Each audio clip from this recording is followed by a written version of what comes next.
So I got my first ever lace front weave, and it was quite the experience. There was a couple of reasons I decided to try it.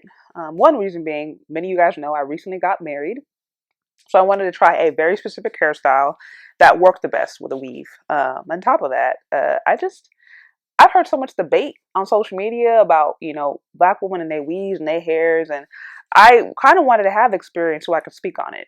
So now, having had a weave in my head for a month, I feel like okay, I can actually speak on it. First off, I'm gonna say I'm certainly glad I did it for my wedding because my hair was able to maintain that hairstyle all day. I didn't have to worry about nothing frizzing up. But apart from doing it for my wedding or maybe a special occasion, I don't think I could maintain that thing like long term. Like it's just first of all off, it was just so ding dang expensive. And I just as I was she was telling me the cost of everything and the cost of the hair, I'm like, dang. The way I see it, I mean, unless you're, a model or you're an actress or you're somebody who gets paid to look good on a regular, I just don't understand why you would spend so much money on a weave. That's just my personal opinion. Secondly, I really just love my own natural hair. I always tell people I don't need a pet, I don't need an animal because my hair is my pet. I mean, you gotta let it breathe, you gotta feed it, you gotta give it air, you gotta maintain it, you got just like anything worth having, you gotta put work into it.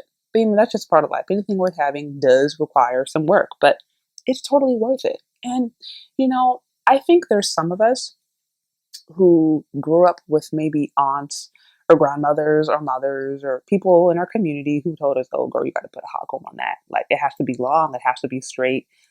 I certainly know that's the narrative out there. Like that is a thing. And to this day, I know certain women, in the older generation who they struggle with that. They feel like, okay, if your hair ain't at least, down to your back, then it's not valid. And so they go around wearing these long weaves just because somewhere in their head they said it has to be long, it has to be straight, or it's not valid. Like that certainly does exist.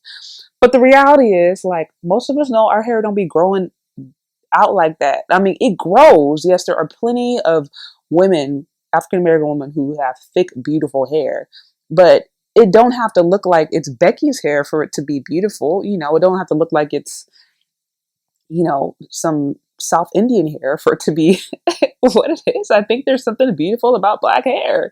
And the thing I love about the black hair that is so versatile. You can do the fro if you want to. You can do the puffs if you want to. You can do locks. You can do braids. You can straighten it even if you want to. It's just so versatile. So I don't know.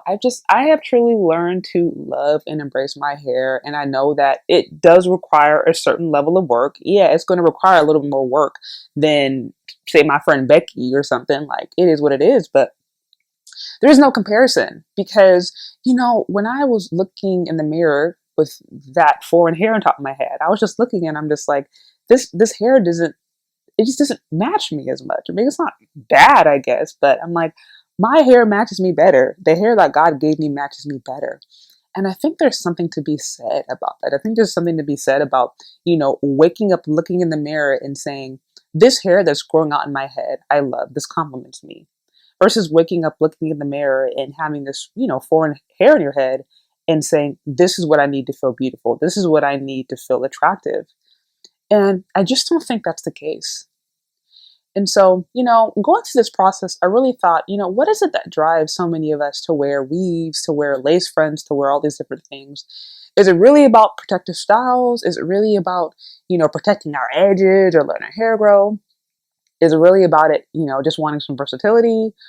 Or for some of us, is it, okay, we don't feel beautiful with our own natural hair, or we feel like we have a bad, great hair. We've all heard that before, good hair versus bad hair. Many of us have heard that.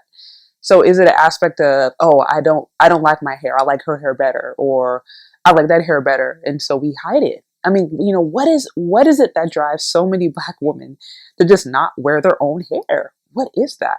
And I can't say I have the answer to that, but I can certainly say going through that process and seeing how expensive it was, seeing how time intensive it was, seeing how there were so many things it was harder for me to do. Like you said, if I decide to work out and sweat, now I got this sweat trapped in under my hair.